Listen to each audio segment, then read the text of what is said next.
وقف کی پراپرٹی کے اوپر، اس میں بھی ہمارے لوگوں نے ہی، ہمارے لوگوں کی غلط کرتوت کی وجہ سے Mister Prime Minister Mister Modi ji ایک قانون لا رہے ہیں۔ اس لیے ہمارے جتنے بھی پراپرٹی ہے، تقریباً 9.5 لاکھ ایکڑ زمین ہے، کس کے پاس؟ مسلم وقف بورڈ کے پاس 9.5 لاکھ ایکڑ زمین۔ پوری دنیا میں اتنا بڑا بورڈ کہیں نہیں ہے۔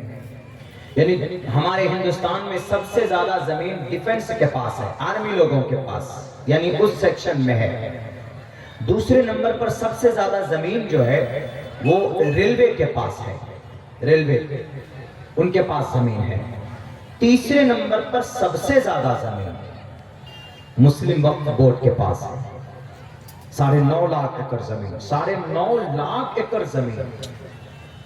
اتنی زمین کیا اندازہ نہیں رکھتی۔ بگڑ گئی نہ دیکھ کر مسٹر پرائم منسٹر کی، مسٹر مودی جی کی، کہا کہ چلتے چلتے ان پر بھی قبضہ کر لو، لیکن اس کا بھی ذمہ دار مسلمان ہے۔ کیسے؟ میں آپ کے سامنے میں کچھ ڈیٹیلز پیش کرتا ہوں۔ 9.5 لاکھ ایکڑ زمین ہے اور کچھ بلڈنگ ہے بڑے بڑے شہروں میں، کلکتہ، حیدرآباد، پونے، مراد آباد، ممبئی وغیرہ وغیرہ بلڈنگ ہے، فلیٹ ہے۔ پہلے لوگ کرتے تھے، 1950 تک تو بہت ڈونیٹ کیا، پراپرٹی والا ہے، زمیندار کوئی نہیں ہے، مر رہا ہے تو مرنے سے پہلے ڈونیٹ کر دیا ہم نے، وقف کر دیا اس کو اللہ کے نام پر۔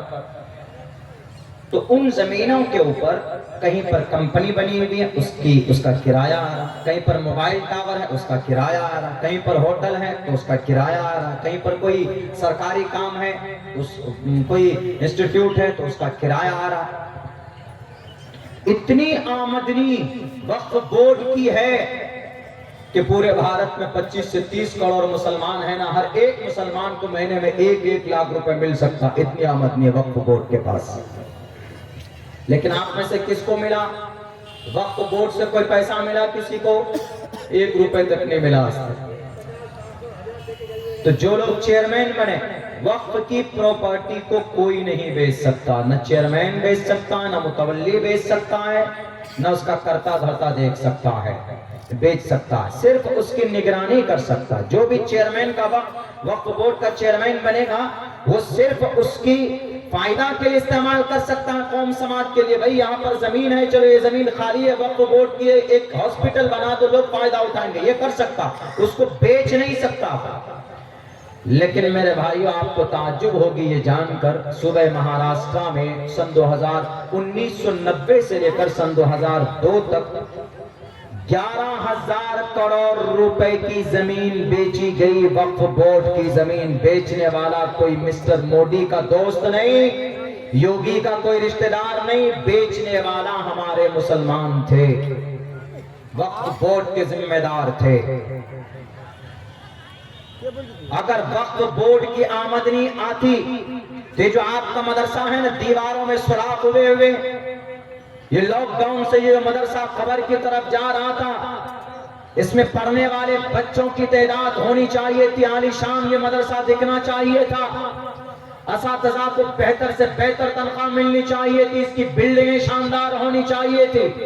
اگر ان 4.5 لاکھ وقف بورڈ کی جو 4 لاکھ ایکڑ زمین جو باضابطہ بورڈ میں رجسٹرڈ ہے، اگر ان پیسوں کا صحیح استعمال ہوتا تو آپ کی بستی کا یہ مدرسہ غریب نہ ہوتا، آپ کو چندہ کر کے، جلسہ کر کے آپ کو چندہ کرنے کی ضرورت نہیں تھی۔ آپ جس مسجد میں امام رکھتے ہو، اس مسجد میں امام کو تنخواہ دینے کے لیے آپ باضابطہ چندہ کرتے ہو، پیسہ جمع کرتے ہو، تب جا کر تنخواہ دیتے ہو۔ اگر وقف بورڈ کی آمدنی کا صحیح استعمال ہوتا، عبداللہ کھل کر کہنے کے لیے تیار ہے، اگر آپ کہیں گے تو پتھر پر لکھ کر دینے کے لیے تیار ہو، قسم کھا کر یہ بات کہی جا سکتی ہے، ہمارے امام کو 10,000 روپے نہیں، 25 ہزار روپے کی تنخواہ ان کو دی جا سکتی تھی وقف بورڈ کی طرف سے، اور بہتر زندگی گزار سکتے تھے۔ ہمارے امام کرام